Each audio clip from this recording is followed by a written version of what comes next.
Assalamualaikum warahmatullahi wabarakatuh. Perkenalkan, nama saya Dandi Arison Saputra, Prodi Tadris Bahasa Indonesia semester 5 IAIN Bengkulu. Baiklah teman-teman, di sini saya akan memberikan video pembelajaran mengenai metode analisis wacana kritis atau CDA. Istilah wacana yang digunakan dalam CDA yang dikembangkan para pakar linguistik, terutama Norman Farlock dan Ruth Wodak, dimaknai sebagai pernyataan-pernyataan yang tidak hanya mencerminkan atau mempresentasikan, juga mengkonstruksi dan membentuk entitas dan relasi sosial.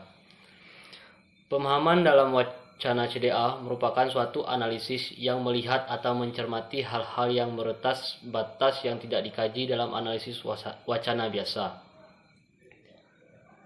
Pemahaman dasar CDA adalah wacana tidak dipahami semata-mata sebagai objek studi bahasa. Bahasa tentu digunakan untuk menganalisis teks. Bahasa tidak dipandang dalam pengertian linguistik tradisional. Dalam bahasa analisis wacana kritis, selain pada teks juga pada konteks bahasa sebagai alat yang dipakai untuk tujuan dan praktik tertentu, termasuk praktik ideologi. Analisis wacana kritis AWK atau CDA melihat pemakaian bahasa, tutur, dan tulisan sebagai praktik sosial. Praktik sosial dalam CDA dipandang menyebabkan hubungan dialektis antara peristiwa diskursif tertentu dengan situasi, institusi, dan struktur sosial. Konsep ini dipertegas oleh Farlock dan Wodak, yang melihat praktik wacana bisa jadi menampilkan efek ideologis. Artinya, wacana dapat memproduksi hubungan kekuasaan yang tidak imbang antara kelas sosial, laki-laki dan wanita, kelompok mayoritas dan minoritas, sehingga perbedaan itu dipresentasikan dalam praktik sosial. Oleh Teun van Dijk 2003, dalam Purbani 2009 dinyatakan bahwa agenda utama CDA adalah mengungkapkan bagaimana kekuasaan, dominasi, dan ketidaksetaraan dipraktikkan, diproduksi, atau dilawan oleh teks tulis serta perbincangan dalam konteks sosial dan politik. CDA mengambil posisi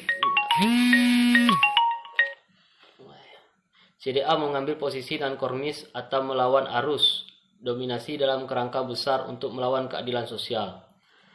Lebih lanjut, Farlock dan Wodak dalam Salden DKK 1993 berpendapat bahwa analisis wacana kritis adalah bagaimana bahasa menyebabkan kelompok sosial yang ada bertarung dan mengajukan ideologinya masing-masing. Berikut disajikan karakteristik penting dari analisis kritis menurut mereka. 1. Tindakan. Wacana dapat dipahami sebagai tindakan atau action, yaitu mengasosiasikan wacana sebagai bentuk interaksi.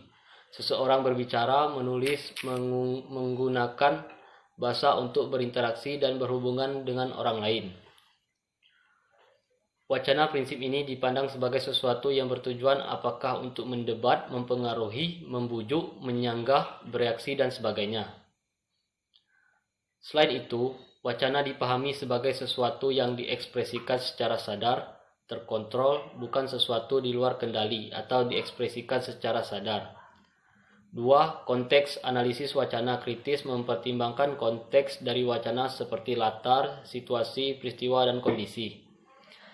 Titik perhatiannya adalah analisis wacana menggambarkan teks dan konteks secara bersama-sama dalam proses komunikasi. 3. Historis, menempatkan wacana dalam konteks sosial tertentu dan tidak dapat dimengerti tanpa menyertakan konteks. 4. Kekuasaan, analisis wacana kritis mempertimbangkan elemen kekuasaan wacana dalam bentuk teks, percakapan, atau apapun tidak dipandang sebagai sesuatu yang alamiah, wajar, dan netral, tetapi merupakan bentuk pertarungan kekuasaan. Konsep kekuasaan yang dimaksudkan adalah salah satu kunci hubungan antara wacana dan masyarakat. Dari paparan Farlock dan Wodak di atas dapat dikatakan bahwa prinsip dasar dan karakteristik CDA adalah 1. Memberi perhatian pada masalah-masalah sosial, percaya bahwa relasi kekuasaan bersifat diskursif atau mengada dalam wacana. 3. Percaya bahwa wacana berperan dalam pembentukan masyarakat dan kultur. 4. Percaya bahwa wacana berperan dalam membangun ideologi. 5. Percaya bahwa wacana berperan dalam membangun dan bersifat historis. 6. Wacana berperan sebagai mediasi antara teks dan masyarakat sosial. 7. Wacana bersifat interpretatif dan eksplanatif. Serta 8. Percaya bahwa wacana merupakan suatu bentuk aksi atau praktik sosial. 9. Penggunaan bahasa secara bersamaan tersusun atas identitas sosial, relasi sosial, dan sistem pengetahuan dan keyakinan. Adapun contoh dari analisis wacana kritis itu sebagai berikut, seperti yang pertama itu analisis wacana kritis program Mata Najwa Balada Perda di Metro TV. Peneliti menggunakan teknik analisis wacana kritis model Van Dijk dan menemukan bahwa Mata Najwa membangun 3 wacana, yaitu perda melayani kepentingan pemerintah, perda mengintervensi privasi warga, dan perda mendiskriminasi kelompok tertentu. Kekuatan Mata Najwa tidak hanya terbatas pada pembentukan wacana, namun juga sampai pada tahap pendefinisian dan penempatan posisi partisipan. Partisipan produksi wacana melalui pembentuk wacana tersebut. Mata Najwa memberikan definisi peran masyarakat, peran pemerintah daerah, peran menteri dalam negeri, dan peran Najwa Shihab sendiri. Peneliti menemukan bahwa produksi talkshow yang dilakukan Mata Najwa tidak hanya untuk menggulirkan wacana, tetapi sekaligus untuk menjawab kebutuhan pasar, sehingga berujung untuk memapankan kepentingan ekonomi Mata Najwa atau Metro TV sendiri. Kedepannya, para akademisi lain dapat melakukan penelitian analisis wacana kritis lainnya sehingga dapat dikembangkan model analisis wacana kritis yang lebih efisien untuk teks berbasis audio visual. Dan contoh kedua yaitu analisis wacana kritis berita kampanye pasangan Rahudiman Harahap dan Zulmi Eldin dengan Sopian Tan dengan Nelly Armayanti pada pemilu kepala daerah dan wakil kepala daerah Medan 2010 di Harian Analisa dan Harian Sumut Pos. Sesuai dengan metode yang digunakan, penelitian ini merupakan kajian analisis isi media atau konten analisis dengan menggunakan pendekatan perubahan sosial atau sosiokultural change approach yang disampaikan oleh Norman Farlow. Menurut Farlow, dalam proses analisis teks tingkat mikro yang perlu menjadi perhatian adalah unsur representasi, unsur relasi, dan unsur identitas.